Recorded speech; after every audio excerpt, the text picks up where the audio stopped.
There's nothing there. I'm coming back.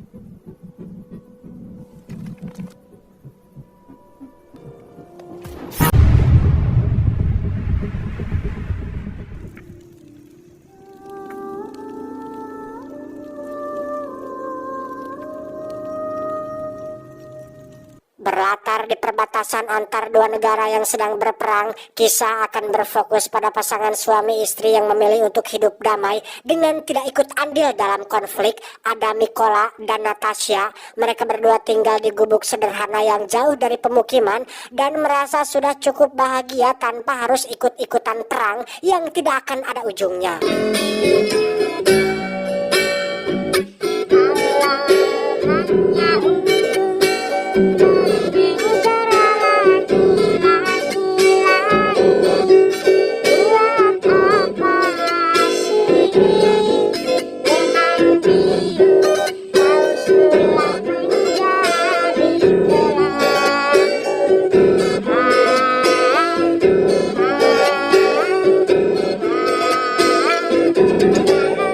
Mikola sendiri adalah seorang guru matematika yang setiap hari berangkat mengajar menggunakan sepeda tuanya, sedangkan Natasha sendiri mengurusi rumah sambil sesekali melukis dan membuat karya seni sesuai dengan hobi dan bakatnya.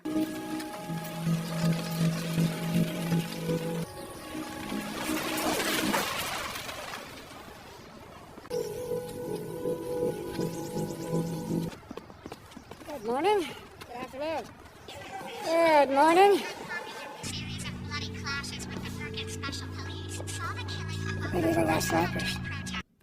Velocity is calculated by the formula V.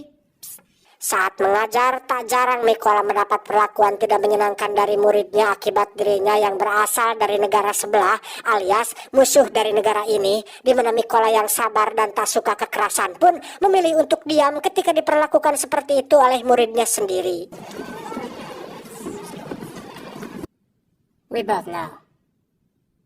You don't belong here. Dengan konflik yang sedang terjadi dan berbagai perlakuan yang tidak menyenangkan, Mikola nyatanya selalu merasa bahagia karena ketika pulang ke rumah selalu ada istri yang menunggu untuk digauli, dan itu cukup membuat hari-harinya menjadi lebih berarti dan berkeringat.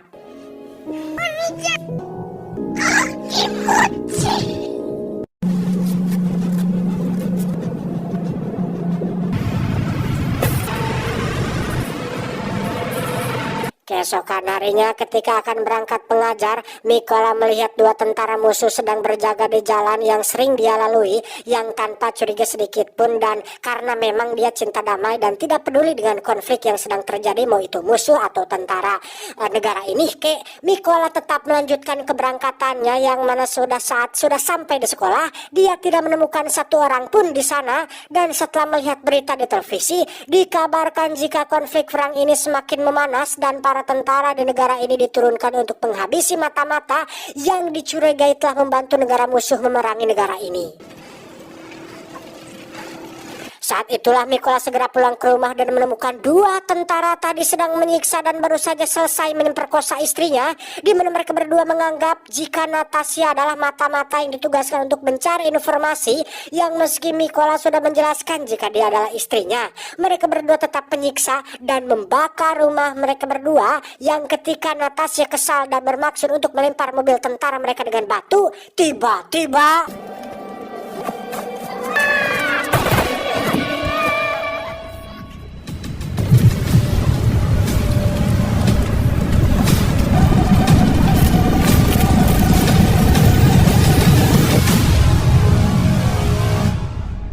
siang harinya, Mikola ditemukan dua tentara negara ini tengah tertidur tepat di samping jasad istrinya, di mana kedua tentara yang baik hati ini pun menggali tanah untuk menguburkan jasad Natasha, sedangkan Mikola sendiri nampak masih sangat terpukul dengan kepergian sang istri tercinta. Yang di tengah puing-puing reruntuhan rumahnya, Mikola menemukan satu patung kayu buatan istrinya untuk dibawa dan disimpan sebagai kenangan-kenangan terakhir mendiang sang istri tercintanya.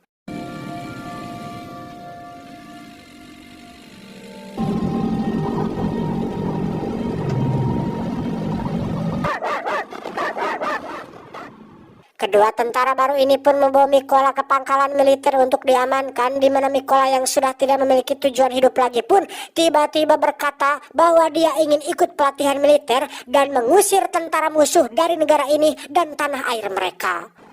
I'm gonna show them whose land it is that they're spitting on.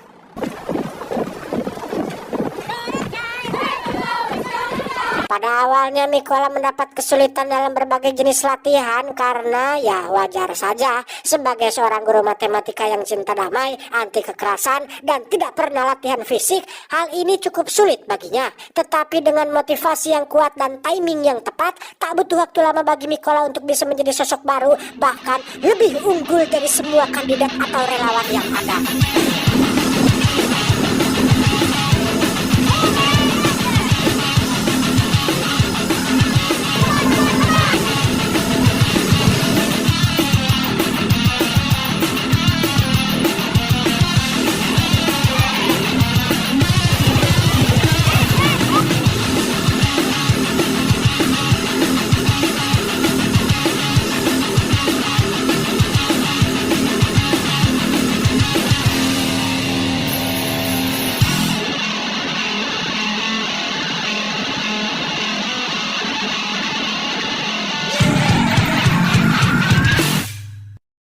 Suatu hari, Pak Pelatih memberitahu bahwa pusat sedang kekurangan sniper di baris depan, di mana saat Mikola berdiri dan mengajukan dirinya, Pak Pelatih dan para relawan pun sempat ragu karena basicnya yang seorang cinta damai dan anti kekerasan. Namun Mikola yang sekarang sudah punya tujuan hidup yang baru pun berani melakukan sebuah tantangan atau challenge bahwa dirinya mampu membongkar pasang AK-47 hanya dalam waktu kurang dari 20 detik dengan mata tertutup.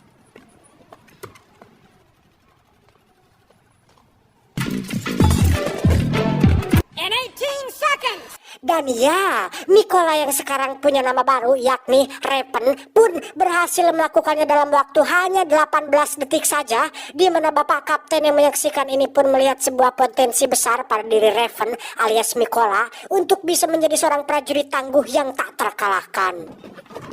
There's stuff inside the... Singkat cerita, Raven dan beberapa relawan terpilih pun dipindahkan ke tempat pelatihan khusus sniper, di mana mereka semua diberikan senapan berjenis SVD atau senapan runduk Dragunov, dan hanya Ravenlah satu-satunya relawan yang diberikan senapan berbeda, yaitu senapan biasa yang sudah tua, yang hal ini sengaja dilakukan karena Raven tidak punya basic militer dan masih baru dalam dunia kemiliteran. Meski diperlakukan berbeda dan selalu mendapat perlakuan tak sama, Raven menunjukkan mental dan tekad kuatnya ketika dia tidak bergeming sedikit pun ketika instruktur menembak tepat di samping tubuh para relawan, yang hal ini merupakan sebagian dari pelatihan sniper bahwa aturan dasar seorang sniper adalah tetap tak terlihat dalam keadaan apapun.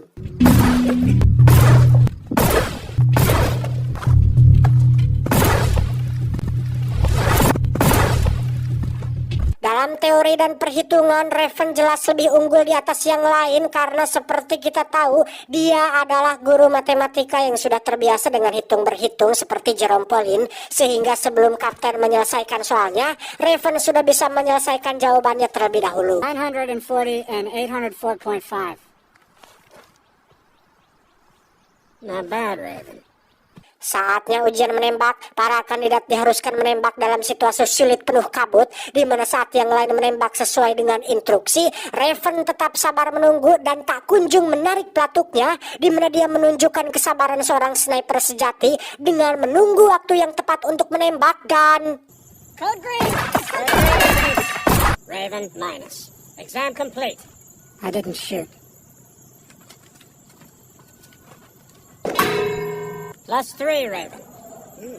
Raven akhirnya resmi diterima di kompi pertama sebagai sniper utama di baris pertama atau di baris depan, yang saat itu juga langsung dikirim dalam misi pembersihan tentara penjaga bersama kaptennya sendiri, di mana Raven dan tim harus membersihkan area tersebut supaya jalur warga sipil bersih dari tentara musuh yang berjaga.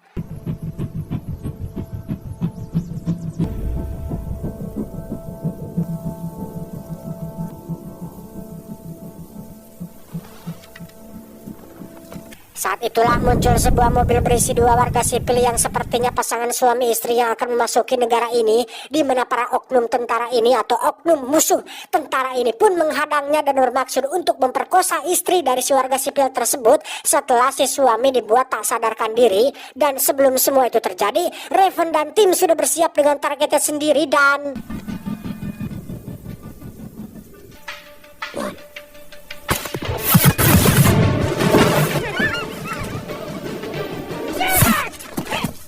Congratulations on your first mission.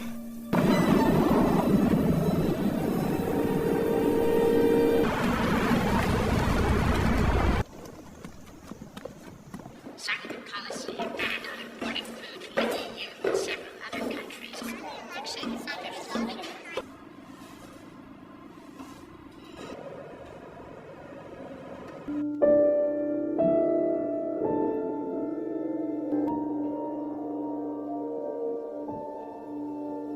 Di sisi lain, lebih tepatnya di area musuh, kita akan melihat dua sniper pihak Raven tengah merangkak perlahan di bawah terik sinar matahari, di mana tanpa sadar mereka berdua sedang diawasi oleh sniper musuh yang katanya terkenal sangat mematikan bernama Sam. Kita panggil saja Samsul. Ini bebenguknya yang rupanya sudah berjam-jam mengawasi dengan sabar mereka berdua dan sudah siap untuk menembak. Namun sebelum itu, Samsul merekam aksinya menggunakan alat perekam untuk sebagai kebanggaan atas kemampuannya yang hebat tersebut.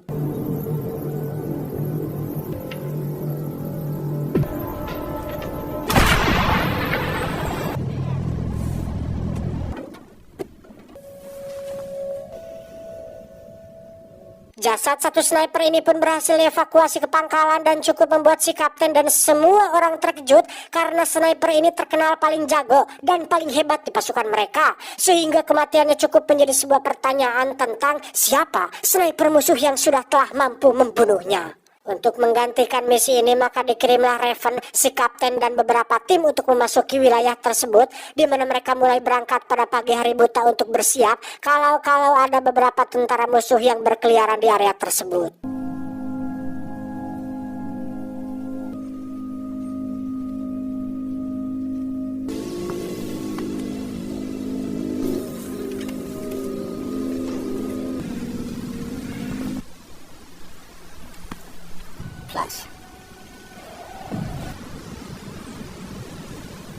Dan benar saja, beberapa saat setelah Raven dan tim memasang jebakan, muncullah beberapa tentara musuh yang salah satunya ternyata adalah murid si Raven yang pernah melakukan tindakan tidak menyenangkan, yang karena ini adalah tugas, Raven dan tim pun terpaksa harus membantai mereka semua tanpa rasa kasihan sedikit pun.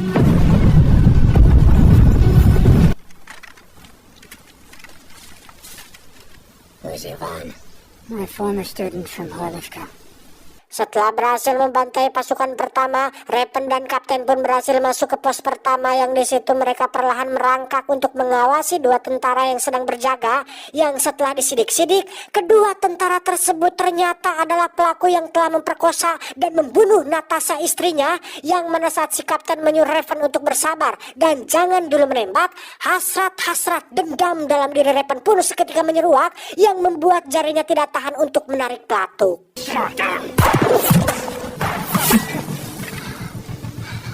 Dan ya, Raven berhasil membunuh satu dari dua pelaku tersebut, tetapi masalahnya sekarang adalah posisi dia dan si kapten berhasil ketahuan, sehingga satu pelaku yang tersisa pun langsung memberitahukan posisi tersebut, sehingga si sniper Samsul berhasil membunuh si kapten dengan cukup mudah. Sniper 10 o'clock.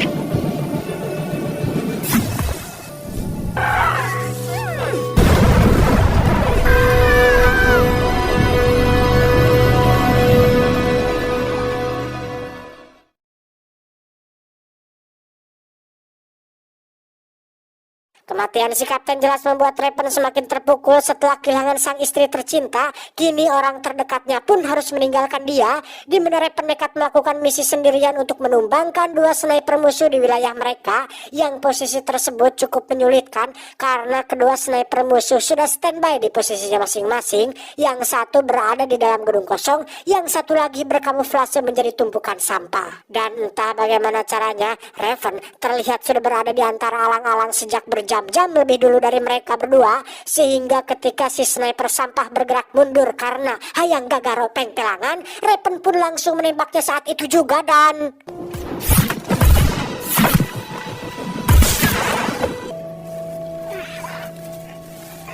berapa waktu berlalu, Raven pun dipanggil ke pangkalan pusat yang di situ sedang terjadi masalah serius ketika si sniper Samsul mempublikasikan rekaman video miliknya ketika membantai 5 sniper mereka dan 3 penembak senjata mesin termasuk si kapten, yang mana tujuan daripada dipublikasikannya rekaman tersebut adalah untuk menakut-nakuti pasukan di negara ini dalam rangka menekan mental semua tentara yang ada. He publishes his videos to demoralize us. Berlokasi di sebuah pabrik kimia, Raven dan tim akan melakukan misi untuk membinasakan si sniper Samsul. Namun karena lokasi tersebut penuh dengan bahan kimia mudah meledak dan bisa menimbulkan pencemaran lingkungan, mereka semua harus bergerak sangat hati-hati dan jangan asal menembak. Sehingga rencananya adalah dengan membersihkan dulu musuh yang berkeliaran di bawah, barulah Raven sendirian akan bergerak untuk membunuh si sniper Samsul secara langsung.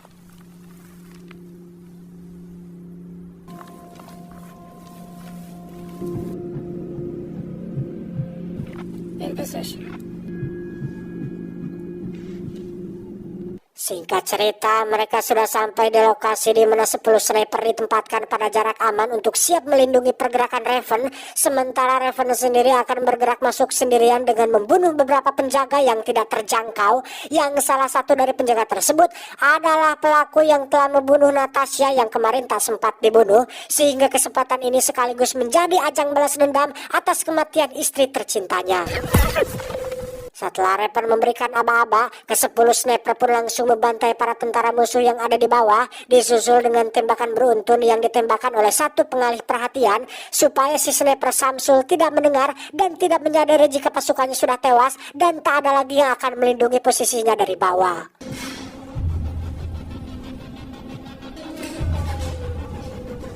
Perlahan, Raven pun mulai memasuki gedung pabrik kimia tersebut di mana Samsul menyuruh satu rekan snipernya bernama Alex, ini babangusnya, untuk menghubungi para pasukan pelindung di bawah yang ketika mereka tidak membalas panggilan, Alex pun bangun dari posisinya untuk memeriksa ke bagian bawah. Saat itulah Raven diam-diam mendekati posisi paranting adapang si Alex dengan senapan yang masih ada di tempatnya, di mana Raven meletakkan sebuah granat tepat di titik tersebut untuk membunuh si sniper Alex saat dia kembali nanti. Sementara itu, Samsul yang mulai khawatir dengan pasukannya pun memutuskan untuk bangun juga dari posisinya, di mana dia pergi ke atap gedung dan menemukan satu snipernya sudah tewas, sehingga dia mulai menyadari akan keberadaan pasukan yang sedang mengawasinya saat ini. I've got a 200. What happened? Sniper. Ketika Samsul kembali ke posisinya, saat itulah dia melihat patung buatan Natasha terletak di depannya yang ketika dia sedang heran, tiba-tiba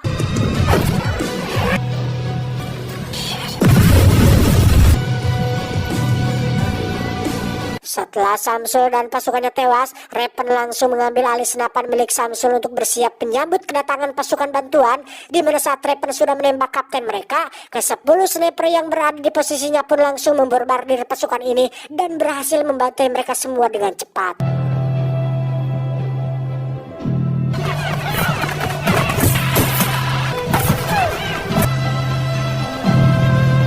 Setelah misi ini berhasil, Raven pun berjalan kembali ke arah rumahnya yang kini sudah lumutan dan tak terurus. Di situ masih terdapat batu cinta damai yang sempat dibuat oleh Natasha, yang karena sekarang dendamnya sudah terbalaskan, Raven pun berziarah ke makam Natasha sekaligus untuk meminta izin untuk melanjutkan perjuangannya. Dan disinilah Raven sekarang, sebuah lokasi yang dingin di bawah hujan salju, di mana Raven akan menjadi seorang sniper handal dan profesional yang siap menembak siapapun dan apapun yang terlihat, tidak terkecuali bajing, cangkurileng, manuk piit, hayam tatanga, dan segala jenis objek hidup yang lainnya. Dan inilah Sniper The White Raven.